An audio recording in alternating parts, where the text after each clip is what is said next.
Hey guys, this is Nick. Welcome to another episode of Strange Spotting.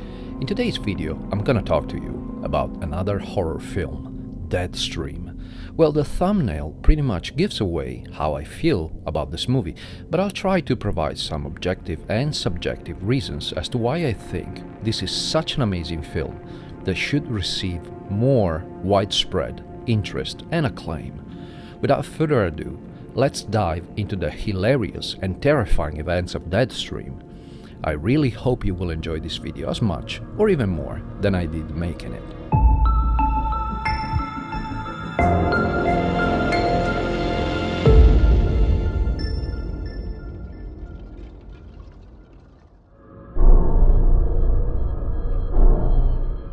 Deadstream is the directorial debut of wife and husband Vanessa and Joseph Winter. The two directors are jointly responsible also for writing, producing, editing, and part of the financing through their production company Winter Spectre. Joseph also carried out the duties of lead actor and soundtrack composer. The film was distributed by Shudder, which first released it on its platform on October the 6th, 2022.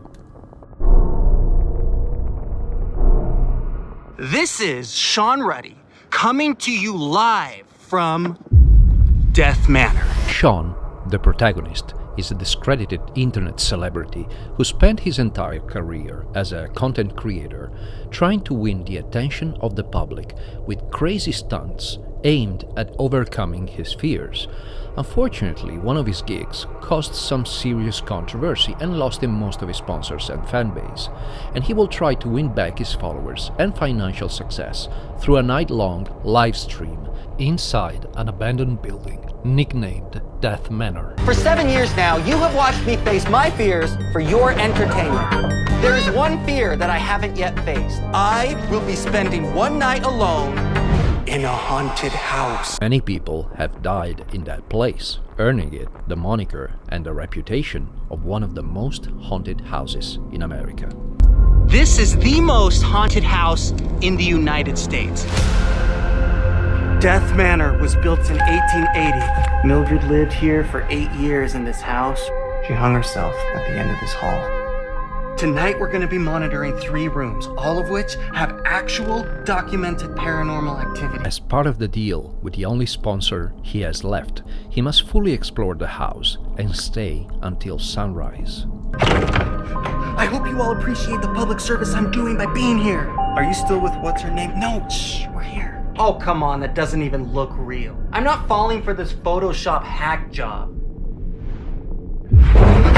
According to the house's history and folklore, as narrated by Sean while setting up cameras in rooms and corridors, it is haunted by the restless spirit of Mildred Pratt, a rich Mormon lady and failed poet who took her own life after the death of her lover and publisher, and anyone who subsequently lived there died under mysterious circumstances. Mildred is collecting souls to create the family she could never have in life.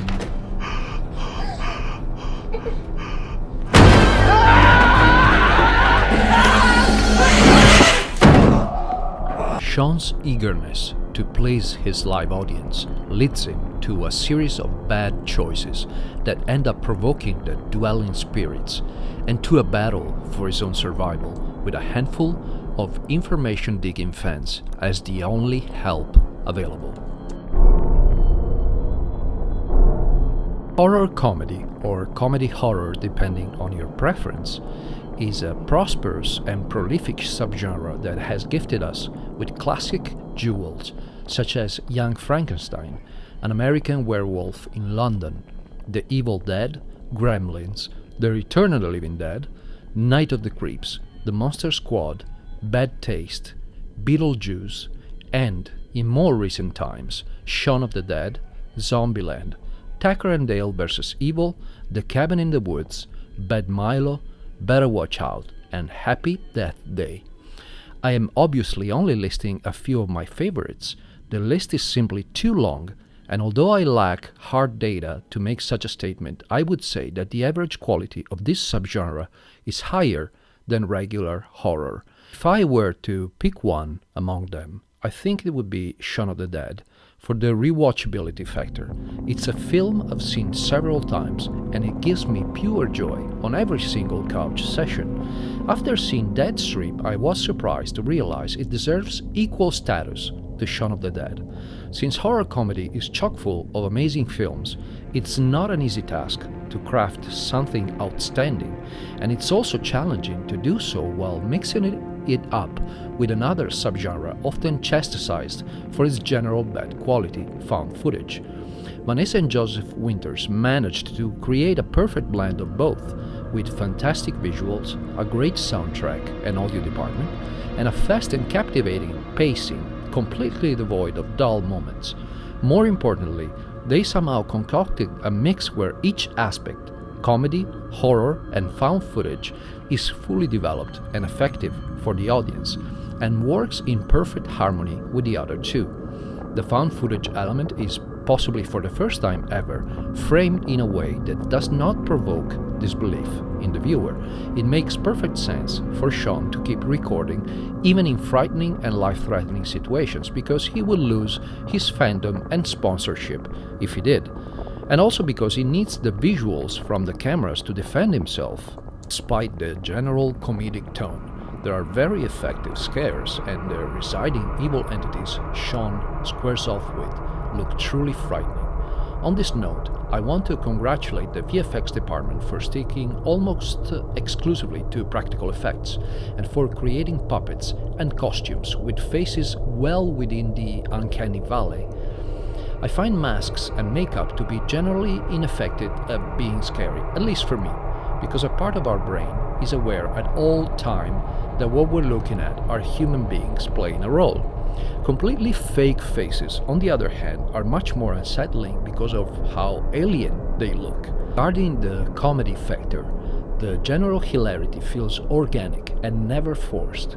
I burst out laughing several times during the film, and this is in no small part due to the performance of Joseph Winters as Shaun. The protagonist's goofiness and likability will stay with you for a long time after watching Deadstream, and I think the writing of the directing duo and acting abilities of the lead have created a truly memorable character.